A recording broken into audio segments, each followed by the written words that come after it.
ना पूछो कि मेरी मंजिल कहाँ है, अभी तो सफर का इरादा किया है, ना हारूंगा हौसला उम्र भर, ये मैंने किसी और से नहीं अपने आप से वादा किया है। तो बच्चों आज का टॉपिक हमारा जो है वो नया टॉपिक है, वो टॉपिक का नाम है मेंजुरेशन यानी कि क्षेत्रमिति।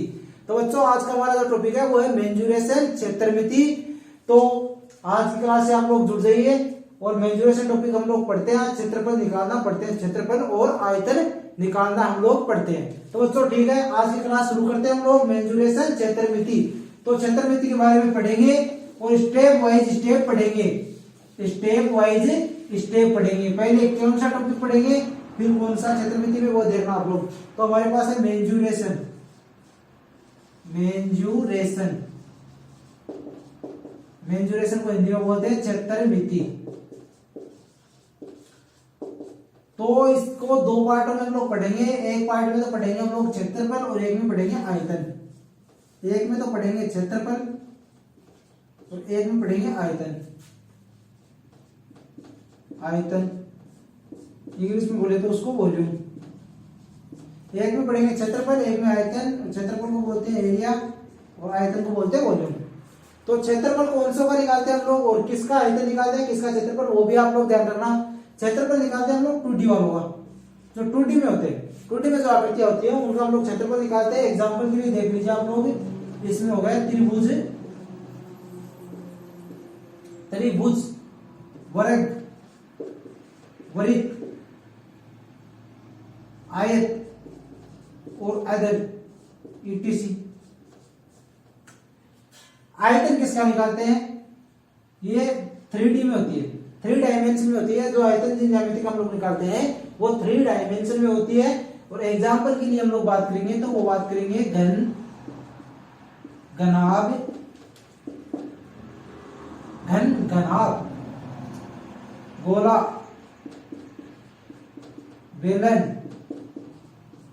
ये तो हो गई शॉर्ट में बात आयतन और क्षेत्रफल की। अब हम लोग इनको विस्तार से पढ़ेंगे, इन जो त्रिभुज, वृत्त, वृत्त, आयत, घन, घनाभ, गोला, बेलन, इनके बारे में हम लोग विस्तार से पढ़ेंगे। इनका आयतन निकालना, क्षेत्रफल निकालना, वो कैसे निकालेंगे हम लोग।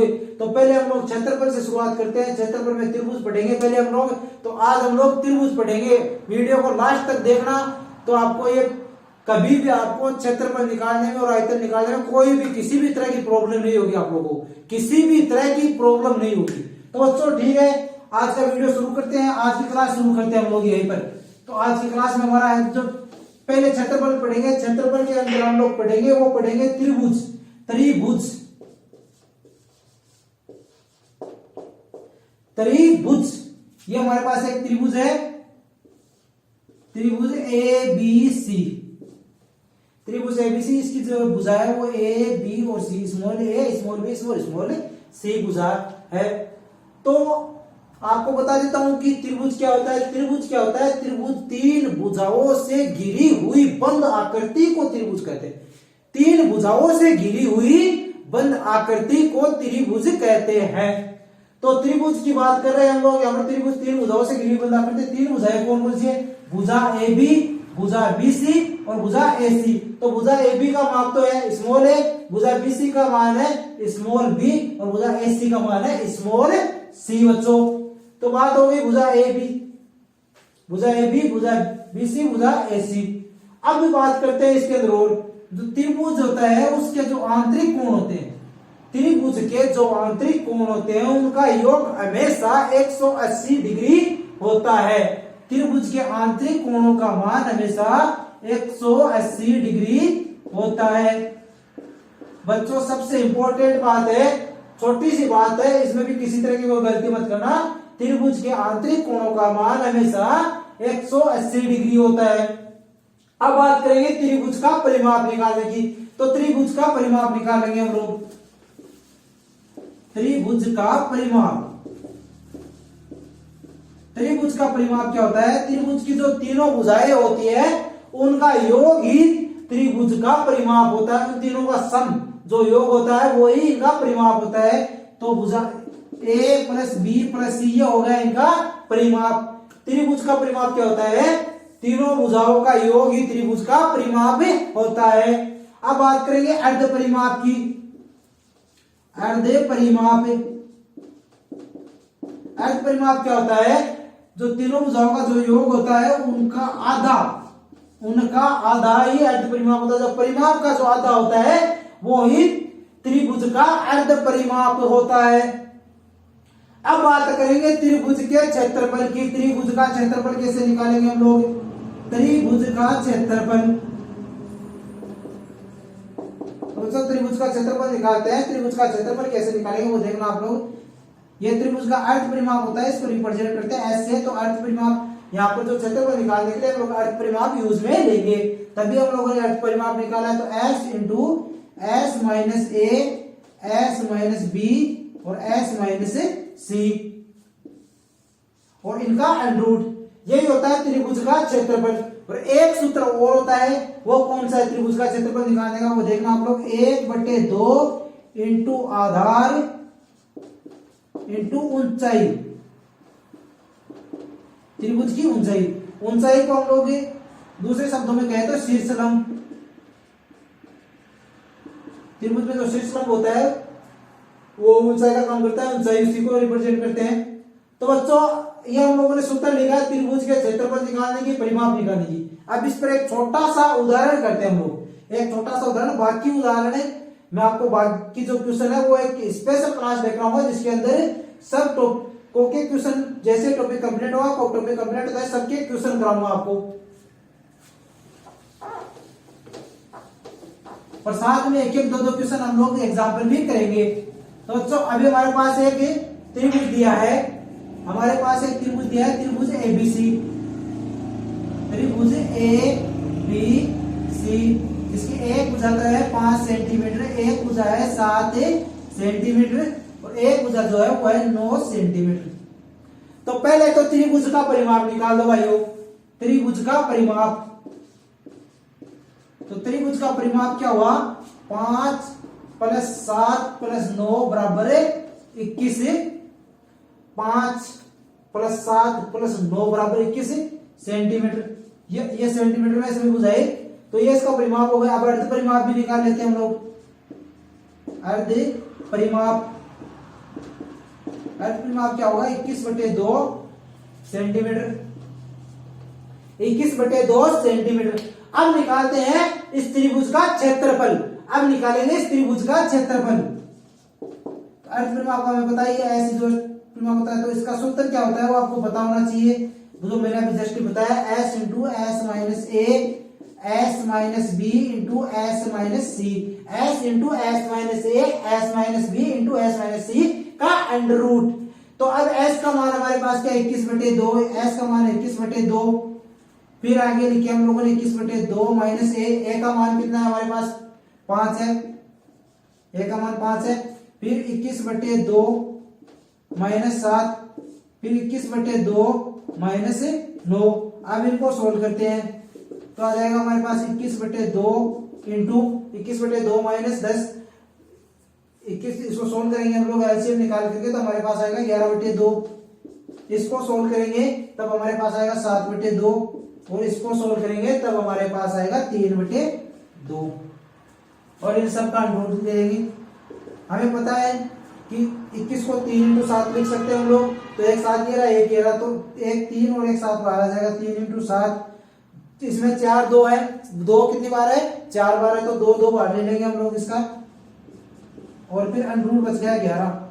फिर ये 7 की 21, 21/4 अंडर रूट 11 सेंटीमीटर स्क्वायर। ये होगा इसका क्षेत्रफल। तो त्रिभुज का क्षेत्रफल निकालने के लिए पहले तो हम लोगों ने परिमाप निकाला। परिमाप निकालने के लिए क्या किया? तीनों भुजाओं का सम कर दिया। फिर उसका निकाला हम लोगों ने अर्ध परिमाप। अर्ध परिमाप क्या होता है? परिमाप का आधा होता है।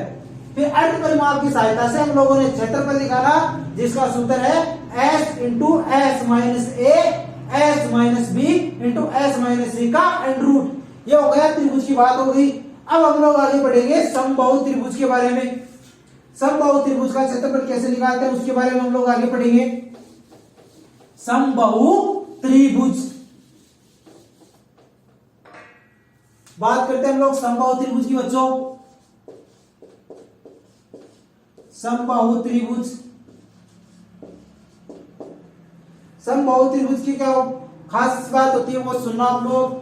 समबाहु त्रिभुज की तीनों भुजाओं का योग, समबाहु त्रिभुज की तीनों भुजाओं, जो समबाहु त्रिभुज की तीनों भुजाओं का योग नहीं, समबाहु त्रिभुज की तीनों भुजा आपस में समान होती है और इनकी तीनों भुजाओं का योग समबाहु त्रिभुज की तीनों भुजा आपस में समान होती है और इनकी तीनों भुजाओं का योग होता है, वो होता है इसका परिमाप। तो अब देखिए हमारे पास एक समबाहु त्रिभुज है, त्रिभुज ए बी सी, जिसकी तीनों भुजाओं का माप है ए, स्मॉल ए। तो समबाहु त्रिभुज की भुजा क्या होगी, भुजा तो होगी इसकी ए। परिमाप निकालेंगे तो परिमाप कैसे निकालेंगे हम लोग, परिमाप हो गया 3a, 3a। फिर बात करेंगे शीर्ष लंब या माध्यिका की लंबाई, शीर्ष लंब या माध्यिका की लंबाई। तो शीर्ष लंब और माध्यिका क्या होती है उसके बारे में हम लोग बात करते हैं। शीर्ष लंब या माध्यिका की लंबाई वो कितनी होती है, √3/2a, √3/2a।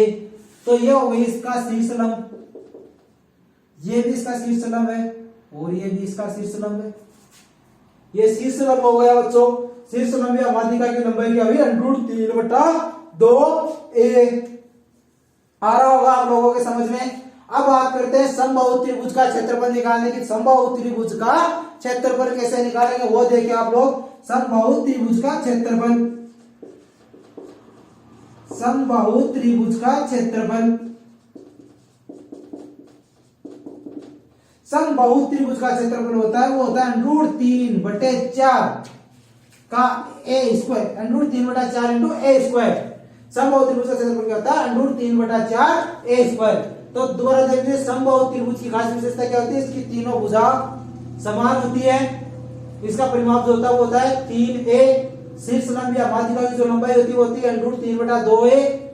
समबाहु त्रिभुज का क्षेत्रफल होता है वो होता है √3/4a²। ये मैं आपको ऐसे बता रहा हूं कि इसका आगे हम लोग एग्जांपल करेंगे, क्वेश्चन करेंगे, तो आपके ये ध्यान में रहना चाहिए कि इसका परिमाप कैसे निकालते हैं, माध्यिका की लंबाई कैसे निकालते हैं और त्रिभुज का क्षेत्रफल कैसे निकालते हैं। तो मैंने आपको ये सूत्र निकाल दिया, वो आप याद रखना। आगे हम लोग क्वेश्चन सोल्व करेंगे, इसका एक एग्जांपल करेंगे छोटा सा, इसका एक छोटा सा एग्जांपल करेंगे समबाहु त्रिभुज का।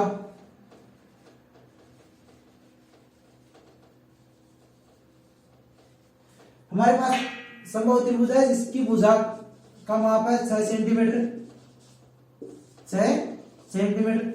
तो पहले तो परिमाप निकाल लेते हैं भाइयों इसका। पहले तो परिमाप निकाल लिया हम लोगों ने इसका। तो परिमाप क्या बताया था मैंने, 3a। तो 3 × 6 सेंटीमीटर बराबर हो गया 18 सेंटीमीटर।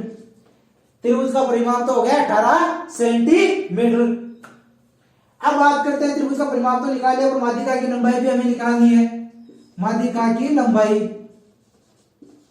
माध्यिका की लंबाई, माध्यिका की लंबाई मैंने कितनी बताई थी, √3/2a,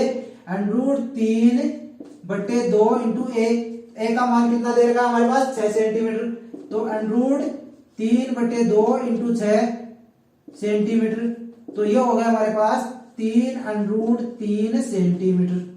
ये हो गई माध्यिका की लंबाई। अब बात करते हैं समबाहु त्रिभुज का क्षेत्रफल निकालते हैं हम लोग। समबाहु त्रिभुज का क्षेत्रफल भी निकाल लेते हैं। तो समबाहु त्रिभुज का क्षेत्रफल कैसे निकालेंगे, √3/4 a²। a का मान क्या हमारे पास 6, तो 6 का स्क्वायर। तो √3/4 इंटू 6 का स्क्वायर कितना हो गया 36। 36 को 4 से डिवाइड किया तो आ गया हमारे पास 9।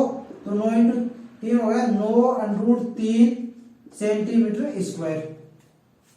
समबाहु त्रिभुज का क्षेत्रफल निकाला हुआ है 9√3 सेंटीमीटर स्क्वायर। तो इस पर हम लोगों ने क्वेश्चन सोल्व कर लिया। अब बात करते हैं सम, यदि किसी, अब आगे बढ़ते हैं हम लोग। आगे बढ़ने पर क्या करते हैं वो देखिए आप लोग।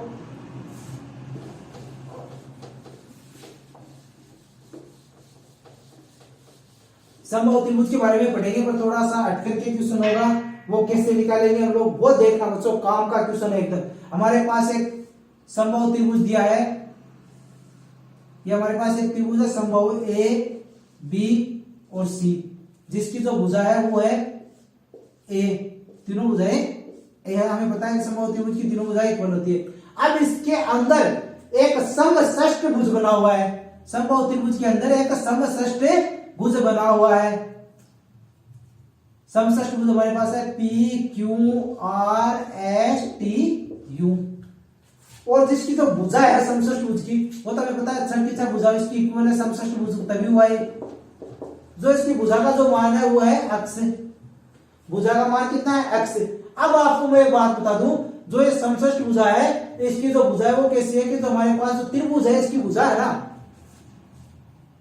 उसको तीन बराबर टुकड़ों में डिवाइड करने पर समषष्ठ की भुजा बन गई, यानी कि एक समषष्ठ की भुजा को कितनी है, त्रिभुज की भुजा की 1/3 भाग है, त्रिभुज की भुजा का 1/3 भाग है।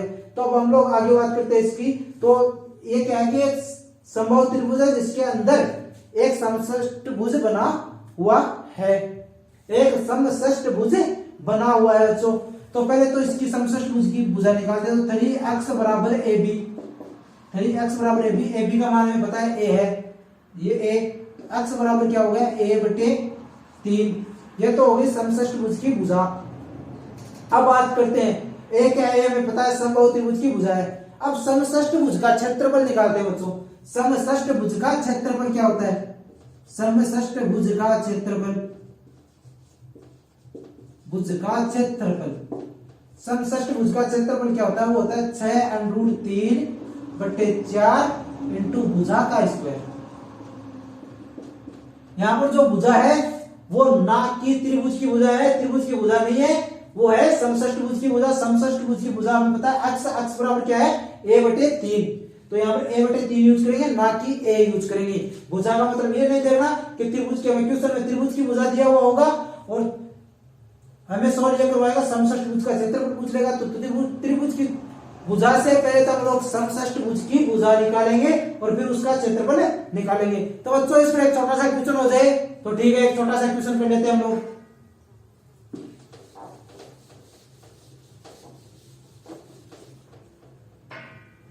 हमारे पास एक त्रिभुज बना हुआ है समबाहु त्रिभुज ABC, हमें एक त्रिभुज दिया है समबाहु त्रिभुज में। आपको इस तरीके से क्वेश्चन अभी चित्र बना के बता रहा हूं, फिर हम लोग क्वेश्चन लैंग्वेज में भी करेंगे, वो हम लोग क्वेश्चन के लिए एक अलग से वीडियो लेकर आऊंगा मैं आप लोगों के लिए, हर एक टॉपिक पर अलग अलग, जिसमें आप लोगों को एक ही तरीके 2-3 क्वेश्चन करा करके जिससे आप लोगों को समझ में आ जाए। वीडियो को लास्ट तक देखना जिससे आप लोगों को क्षेत्रमिति समझ में आ जाएगी, क्षेत्रफल और वो आयतन निकालना आप लोगों के समझ में आ जाएगा। तो ये हो गई ABC जिसकी भुजा हमारे पास है 6 सेंटीमीटर, 6 सेंटीमीटर। इसके अंदर एक समषष्ठ भुज बना हुआ है, वो हमें पता है समषष्ठ भुज की भुजा इक्वल है, ये हमारे पास एक समषष्ठ भुज है PQRSTU। तो पहले तो भाई हमें पता होना चाहिए कि समषष्ठ भुज की भुजा कितनी है। तो समषष्ठ भुज की भुजा मैंने बताई थी आप लोगों को, x बराबर A/3, A का मान कितना दे रखा है 6 सेंटीमीटर, तो 6/3 बराबर 2 सेंटीमीटर हो गया बच्चों, 2 सेंटीमीटर। अब समषष्ठ भुज का क्षेत्रफल निकालते हैं हम लोग। क्वेश्चन में हमें क्या पूछ रहा है, समषष्ठ भुज का क्षेत्रफल, समषष्ठ भुज का क्षेत्रफल, समषष्ठ भुज का क्षेत्रफल ये कितना होगा, वो होगा 6√3/4 इंटू भुजा का स्क्वायर। भुजा कितनी इसकी 2 सेंटीमीटर, 6√3/4, 2 का स्क्वायर कितना हो जाएगा 4 हो जाएगा, तो 6√3/4 इंटू 4, ये हो गया 6√3 सेंटीमीटर स्क्वायर। ये समषष्ठ भुज का क्षेत्रफल होगा। अब इस पर एक क्वेश्चन, बहुत ही दाकड़ क्वेश्चन है, वो देखना आप लोग। एक क्वेश्चन है अनुपात पर, थोड़ा सा अनुपात निकालना। तो वो अनुपात हमें पूछ रहा है कि एक समबाहु त्रिभुज है जिसके अंदर एक समषष्ठ भुज, समबाहु त्रिभुज के अंतर्गत किसी समबाहु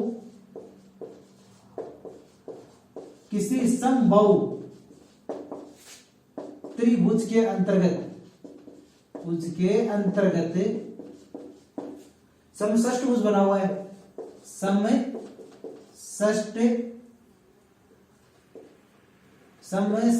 भुज बना है तो त्रिभुज के क्षेत्रफल व सम में षष्ठभुज के क्षेत्रफल का अनुपात निकालो। तो आपको पता है क्या कि समबाहु त्रिभुज का जो क्षेत्रफल होता है वो कितना होता है? वो होता है हमारे पास √3/4 a²। समबाहु त्रिभुज का क्षेत्रफल होता है वो होता है √3/4 a²। और जो समषष्ठभुज होता है उसका क्षेत्रफल होता है 6√3/4 इंटू भुजा²। अब हमें यह पता होता है कि जो त्रिभुज की भुजा और समषष्ठभुज की भुजा में रिलेशन क्या होता है? समषष्ठभुज की भुजा होती है वो त्रिभुज की भुजा का 1/3 भाग होती है। तो इसको आगे हम लोग ऐसे हल करेंगे √3/4 इंटू a² बटा 6√3/4 इंटू। अब इसमें भुजा का मान क्या लिखेंगे हम लोग? a/3 का स्क्वायर, a/3 का स्क्वायर। तो चलो बच्चों आगे बढ़ते हैं हम लोग। तो 4 से 4 कट गया, √3 से √3 कट गया। अब इसको हम लोग a²/6 इंटू a²/9 a²/9। तो a² से a² कट गया, अब 9 ऊपर चला जाएगा तो 9/6 बराबर 3/2 बराबर 3:2। जो एक समबाहु त्रिभुज होता है जिसके अंतर्गत एक समषष्ठभुज बना हुआ होता है, उन दोनों के क्षेत्रफल का अनुपात क्या होता है? वो होता है 3:2। 3:2। तो बच्चों मैं आशा करता हूं आपको आज की क्लास पसंद आई होगी। अगर आपको आज की क्लास पसंद आई है तो आप लोग वीडियो को लाइक कर दीजिएगा और चैनल को सब्सक्राइब कर दीजिए और बेल आइकन को दबाना मत भूलिए जिससे आप लोगों को नोटिफिकेशन मिलता रहे। तो thanks for watching video. Button दबाओ, कंप्लीट।